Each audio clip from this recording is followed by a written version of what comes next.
Hello, welcome back to Amitha's kitchen and lifestyle. ಎಲ್ರಿಗೂ ಗೌರಿ ಗಣೇಶ ಹಬ್ಬದ ಹಾರ್ದಿಕ ಶುಭಾಶಯಗಳು. ಸ್ನೇಹಿತರೆ, ನಾನಿವತ್ತು ಗೌರಿ ಗಣೇಶ ಹಬ್ಬಕ್ಕೆ ರುಚಿಯಾದ ಮತ್ತು ಗರಿಗರಿಯಾದ ಸೊಗಸಾದ ಒಂದು ಅಕ್ಕಿ ಚಕ್ಕುಲಿಯನ್ನು ಮಾಡ್ತಾ ಇದ್ದೇನೆ. ಹಾಗಾದ್ರೆ ಬನ್ನಿ ಅಮಿತಾಸ್ ಕಿಚನ್ಗೆ ಹೋಗುವ, ರೆಸಿಪಿಯನ್ನು ನೋಡ್ಕೊಂಡು ಬರುವ. ಹಾಗೆ ಈ ರೆಸಿಪಿ ನಿಮಗೆ ಇಷ್ಟ ಆದ್ರೆ ಪ್ಲೀಸ್ ಒಂದು ಲೈಕ್ ಮಾಡಿ.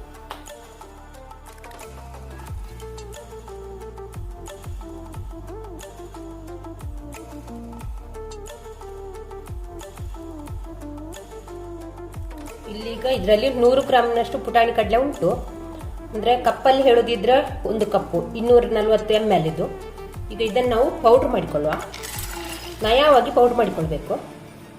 ಈಗ ನಾವು ಪೌಡ್ರ್ ಮಾಡಿಕೊಂಡ ಹುರಿಗಡಲೆಯನ್ನು ಜರಡಿ ಹಿಡ್ಕೊಳ್ಬೇಕು. ಹುರಿಗಡಲೆಯನ್ನು ಜರಡಿ ಹಿಡ್ಕೊಂಡ್ರೆ ಆಯಿತು.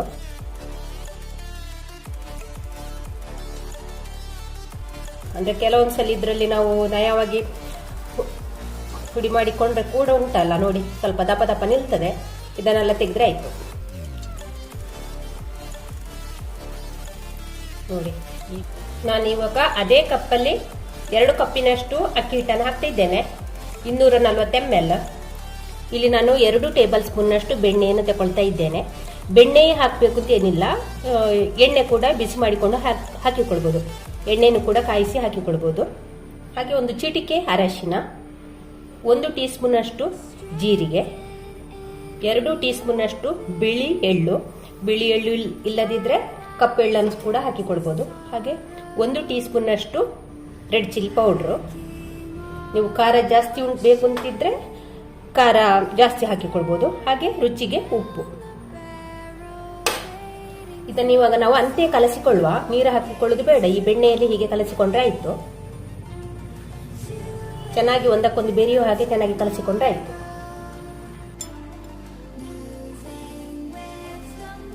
ಚೆನ್ನಾಗಿ ಹೀಗೆ ನೋಡಿ ಉಜ್ಜಿ ಉಜ್ಜಿ ಹೀಗೆ ಕಲಸಿಕೊಂಡ್ರೆ ಆಯ್ತು. ಚೆನ್ನಾಗಿ ಮುಷ್ಟಿ ಹಿಡಿದು ಹೀಗೆ ಮಾಡಿಕೊಂಡ್ರೆ ಆಯ್ತು. ಹೀಗೆ ಅಂದ್ರೆ ಇಲ್ಲಿ ಬೆಣ್ಣೆ ಎಲ್ಲ ಈ ಹಿಟ್ಟಿಗೆ ಉಂಟಲ್ಲ, ಹಿಡ್ಕೊಳ್ಬೇಕು.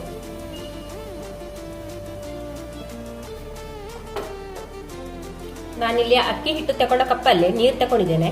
ಇದು ಒಂದು ಸ್ವಲ್ಪ ಉಗುರು ಬಿಸಿ ನೀರು, ಜಾಸ್ತಿ ಬಿಸಿ ಬೇಡ, ಸ್ವಲ್ಪ ಉಗುರು ಬಿಸಿ ನೀರು. ಇದನ್ನೀಗ ಸ್ವಲ್ಪ ಸ್ವಲ್ಪ ಹಾಕಿಕೊಂಡು ಕಲಸಿಕೊಂಡು ಬಂದರೆ ಆಯಿತು. ಒಮ್ಮೆಗೆ ಜಾಸ್ತಿ ಹಾಕಿಕೊಳ್ಳೋದು ಬೇಡ. ನಾನಿಲ್ಲಿ ಈಗ ಅರ್ಧ ಕಪ್ಪಿನಷ್ಟು ನೀರನ್ನು ಹಾಕಿಕೊಂಡಿದ್ದೇನೆ. ಒಮ್ಮೆ ಇದನ್ನು ಚೆನ್ನಾಗಿ ಮಿಕ್ಸ್ ಮಾಡಿಕೊಳ್ಳ.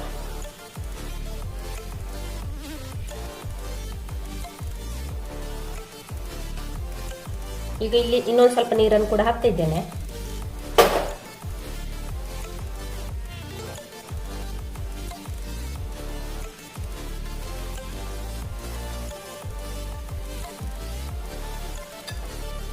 ಈಗ ಪೂರ್ತಿ ನೀರನ್ನು ಹಾಕ್ತಾ ಇದ್ದೇನೆ ನಾನು. ಈಗ 1 ಕಪ್ಪು ನೀರು ಹಾಕಿಕೊಂಡಿದ್ದೇನೆ ಇದಕ್ಕೆ. ನೋಡಿ, ಚಕ್ಕುಲಿಯ ಹಿಟ್ಟನ್ನು ಕಲಸಿಕೊಂಡಾಯ್ತು. ಈ ರೀತಿ ಉಂಟು. ತುಂಬ ಗಟ್ಟಿ ಮಾಡಲಿಕ್ಕಿಲ್ಲ. ತುಂಬ ಗಟ್ಟಿ ಆದರೆ ಚಕ್ಕುಲಿ ತುಂಬ ಹಾರ್ಡ್ ಆಗ್ತದೆ.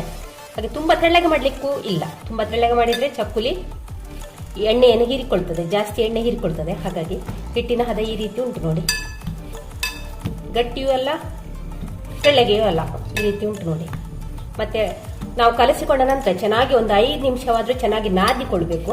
ಅಂದ್ರೆ ಮಾತ್ರ ನಮಗೆ ಚಕ್ಕುಲಿ ಹಾಕುವಾಗೆಲ್ಲ ಕಟ್ಟಾಗುದಿಲ್ಲ, ಉದ್ದ ಸಲೀಸಾಗಿ ಬರ್ತದೆ ಕೂಡ. ಉದ್ದ ಕೇಳಿದ್ರೆ ಎಷ್ಟು ಉದ್ದಕ್ಕೆ ನಾವು ಇದು ಮಾಡ್ತೇವಲ್ಲ, ಚಕ್ಕುಲಿಯನ್ನು ಹಾಕ್ತೇವಲ್ಲ, ಆಗ ಕಟ್ಟಾಗುದಿಲ್ಲ. ಅಂದ್ರೆ ಚಕ್ಕುಲಿನ ಹದ ಕರೆಕ್ಟ್ ಉಂಟು ಅಂತ. ಆನಂತರ ಒಂದು 5 ನಿಮಿಷ ಚೆನ್ನಾಗಿ ನಾದಿಕೊಂಡ್ರೆ ಮಾತ್ರ ಆ ರೀತಿ ಆಗ್ತದೆ. ಇವಾಗ ನಾವು ಚಕ್ಕುಲಿ ಒರಳೆಯನ್ನು ತೆಕ್ಕೊಂಡು ಇದಕ್ಕೆಲ್ಲ ಎಣ್ಣೆ ಸವರಿಕೊಳ್ಳುವ. ಚೆನ್ನಾಗಿ ಎಣ್ಣೆ ಸವರಿಕೊಂಡ್ರೆ ಆಯ್ತು. ಅಂದ್ರೆ ನಮಗೆ ಚಕ್ಕುಲಿ ಹಾಕುವಾಗ ಹಿಟ್ಟು ಈ ಚಕ್ಕುಲಿ ಒಣಗಿ ಹಿಡ್ಕೊಳ್ಳೋದಿಲ್ಲ. ಮತ್ತೆ ಚಕ್ಕುಲಿ ಕೂಡ ಸಲೀಸಾಗಿ ನಮಗೆ ಹಾಕ್ಲಿಕ್ಕೆ ಕೂಡ ಆಗ್ತದೆ, ಒತ್ತಲಿಕ್ಕೆಲ್ಲ ಸಲೀಸಾಗಿ ಆಗ್ತದೆ. ಹಾಗೆ ನೋಡಿ, ಚಕ್ಕುಲಿ ಬಿಲ್ಲೆ ಇದಕ್ಕೆ ಕೂಡ ಹಾಕಿಕೊಳ್ಳ.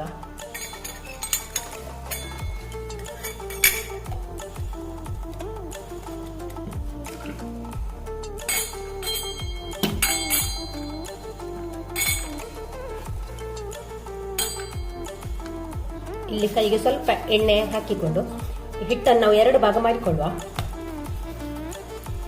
ಒಂದು ಭಾಗವನ್ನು ಚೆನ್ನಾಗಿ ಹೀಗೆ ನಾದಿಕೊಂಡ್ರೆ ಆಯಿತು.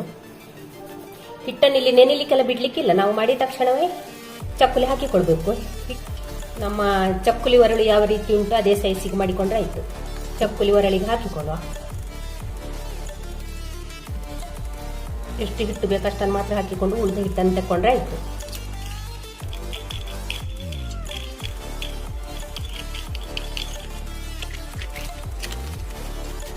ನಮಗೆ ಚಕ್ಕುಲಿ ಹಾಕಲಿಕ್ಕೆ ಸರಿ ಆಗ್ತದೆ ಅಂತ ನೋಡಿಕೊಳ್ಬೇಕು. ಅಂದರೆ ನಮಗೆ ಇಲ್ಲಿ ಚಕ್ಕುಲಿ ಹಾಕುವಾಗ ಕಟ್ ಆಗಬಾರ್ದು, ಸಲೀಸಾಗಿ ನಮಗೆ ಇಲ್ಲಿ ಚಕ್ಕುಲಿ ಬೀಳಬೇಕು. ನೋಡಿ ಈ ರೀತಿ ಕೊಡಿ, ಉದ್ದಕ್ಕೆ ಹೀಗೆ ಬೀಳಬೇಕು, ಕಟ್ ಆಗಬಾರ್ದು. ನೋಡಿ ಹೀಗೆ ಉದ್ದಕ್ಕೆ ಸಲೀಸಾಗಿ ಬೀಳಬೇಕು. ನೋಡಿ ಕಟ್ ಆಗಬಾರ್ದು, ಅಂದರೆ ಇದು ಹಿಟ್ಟಿನ ಪಾಕ ಸರಿ ಉಂಟು ಅಂತ ಅರ್ಥ, ಅಂದಾಜಾಗ್ತದೆ ನಮಗೆ. ಹಾಗೆ ನಾನು ಇಲ್ಲೊಂದು ಬಾಳೆಲೆ ತಗೊಂಡಿದ್ದೇನೆ ಹಿಟ್ಟನ್ನು ಹಾಕಲಿಕ್ಕೆ. ಬಾಳೆಲೆ ಇಲ್ಲದವರು ಪ್ಲಾಸ್ಟಿಕ್ ಕವರನ್ನು ಕೂಡ ತಗೊಳ್ಬೋದು. ಅದಕ್ಕೆ ಎಣ್ಣೆಯನ್ನು ಸವರಿಕೊಂಡ್ರೆ ಆಯಿತು.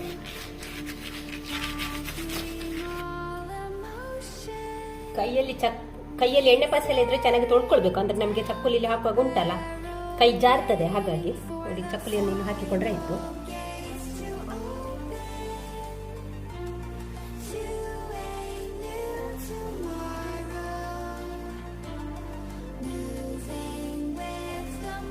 ಯಾವ ಸೈಜಿಗೆ ಬೇಕು ಆ ಸೈಜಿಗೆ ಮಾಡಿಕೊಂಡ್ರೆ ಆಯಿತು.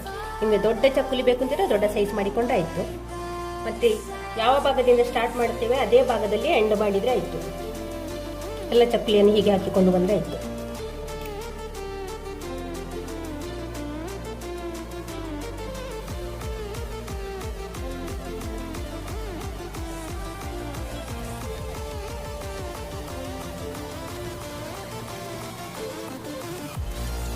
ಮತ್ತೆ ಇದರ ಕೊನೆಯ ಭಾಗನೂ ಉಂಟಲ್ಲ ಇದಕ್ಕೆ ಸೇರಿಸಿಕೊಳ್ಬೇಕು, ಇಲ್ಲ ನಮಗೆ ಚಕ್ಕುಲಿ ಬಿಟ್ಟುಕೊಳ್ತದೆ. ಕೊನೆಯ ಭಾಗವಂತೂ ಈ ಸುರುವಿನ ಭಾಗ, ನಡುವಿಂದ ನಾವಿಲ್ಲಿ ಸ್ಟಾರ್ಟ್ ಮಾಡಿದ್ದೇವಲ್ಲ ಆ ಭಾಗವನ್ನು ಇಲ್ಲಿ ನಾವು ಸೇರಿಸಿಕೊಂಡ್ರೆ ಆಯಿತು. ಚಕ್ಕುಲಿಯನ್ನೆಲ್ಲ ಒತ್ತಿಕೊಂಡಾಯಿತು. ಇನ್ನು ನಾವು ಇದನ್ನು ಕಾಯಿಸ್ಕೊಳ್ಳೋ. ನಮಗೆ ಎಷ್ಟು ಚಕ್ಕುಲಿ ಕಾಯಿಸಲಿಕ್ಕೆ ಬೇಕು ಅಷ್ಟನ್ನು ಮಾತ್ರ ಒತ್ತಿಕೊಂಡ್ರೆ ಆಯಿತು. ಜಾಸ್ತಿ ಒತ್ತಿ ಅದನ್ನು ಡ್ರೈ ಮಾಡೋದು ಬೇಡ. ಹಾಗೆ ನಮ್ಮ ಎಣ್ಣೆ ಕೂಡ ಈ ಕಡೆ ಕಾದಿದೆ. ಈಗ ನಾವು ಒಂದೊಂದು ಚಕ್ಕುಲಿಯನ್ನು ಅದಕ್ಕೆ ಹಾಕುವ. ನಾವು ಎಣ್ಣೆ ಎಷ್ಟು ಇಟ್ಟಿದ್ದೇವೆ ಅಷ್ಟು ಹಾಕಿಕೊಂಡ್ರೆ ಸಾಕು. ಎಣ್ಣೆ ಕಾದಿದೆ ಅಂತ ಚೆಕ್ ಮಾಡಿಕೊಳ್ಳುವ. ಒಣ ಹಿಟ್ಟನ್ನೊಂದು ಹಾಕಿಕೊಂಡ್ರೆ ಆಯಿತು. ನೋಡಿ ಹಿಟ್ಟು ನಾವು ಹಾಕಿದ ತಕ್ಷಣ ಮೇಲೆ ಬಂದರೆ ಇಲ್ಲಿ ಎಣ್ಣೆ ಕಾದಿದೆ ಅಂತ ನಮಗೊಂದು ಅಂದಾಜು. ಇನ್ನು ನಾವು ಇದಕ್ಕೆ ಒಂದೊಂದೇ ಚಕ್ಕುಲಿಯನ್ನು ಹಾಕಿಕೊಳ್ಳುವ.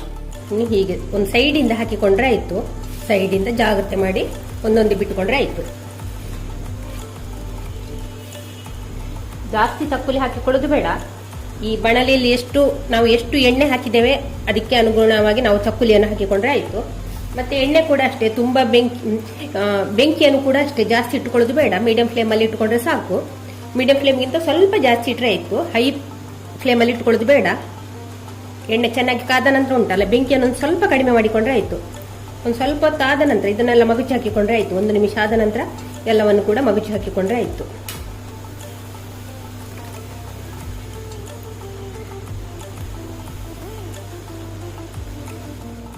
ನೋಡಿ ಇಲ್ಲಿ ನಮ್ಮ ಚಕ್ಕುಲಿ ಕೂಡ ಈಗ ಕಾದಿದೆ.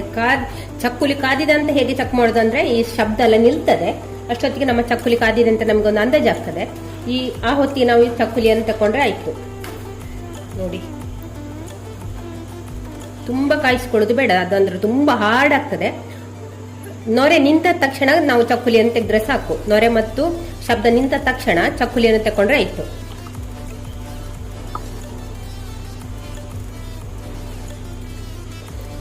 ಒಂದು ಟಿಶ್ಯೂ ಪೇಪರ್ ಹಾಕಿದ ತಟ್ಟೆಗೊಂದು ತಕೊಂಡ್ರೆ ಆಯಿತು. ಹಾಗೆ ಎಲ್ಲ ಚಕ್ಕುಲಿಯನ್ನು ಕೂಡ ನಾವಿಲ್ಲಿ ಫ್ರೈ ಮಾಡಿಕೊಂಡ್ರೆ ಆಯಿತು. ಸ್ನೇಹಿತರೆ, ಈ ರೆಸಿಪಿ ನಿಮಗೆಲ್ಲ ಇಷ್ಟ ಆಯಿತು ಅಂತ ಅಂದ್ಕೊಳ್ತಿದ್ದೇನೆ. ಹಾಗಾದರೆ ನೀವು ಒಂದು ಪ್ಲೀಸ್ ವಿಡಿಯೋಕ್ಕೆ ಲೈಕ್ ಮಾಡಿದ್ರೆ ಹಾಗಾದರೆ ನಿಮ್ಮ ಫ್ಯಾಮಿಲಿ ಫ್ರೆಂಡ್ಸ್ಗಳಿಗೆ ಶೇರ್. ಚಾನಲ್ಗೋಸ್ಕರ ಪ್ಲೀಸ್ ಸಬ್ಸ್ಕ್ರೈಬ್ ಮಾಡಿಕೊಂಡು ಚಾನಲನ್ನು ನೋಡಿ. ನಾನು ಹಾಕ್ತಿರೋ ವಿಡಿಯೋಸ್ ನಿಮಗೆ ಬೇಗ ಸಿಗಬೇಕಿದ್ರೆ ಪಕ್ಕದಲ್ಲಿರುವ ಬೆಲ್ ಐಕಾನ್ ಕ್ಲಿಕ್ ಮಾಡಿ ಅದರಲ್ಲಿ ಆಲ್ ಆನ್ ಸೆಲೆಕ್ಟ್ ಮಾಡಿ. ಅಂದರೆ ನಾನಿನ್ನು ನಾಳಿನ ರೆಸಿಪಿ ಅಥವಾ ಬ್ಲಾಗ್ ಒಂದಿಗೆ ಸಿಗ್ತೇನೆ. ಅಲ್ಲಿವರೆಗೆ take care, bye bye. Thank you ಸ್ನೇಹಿತರೆ.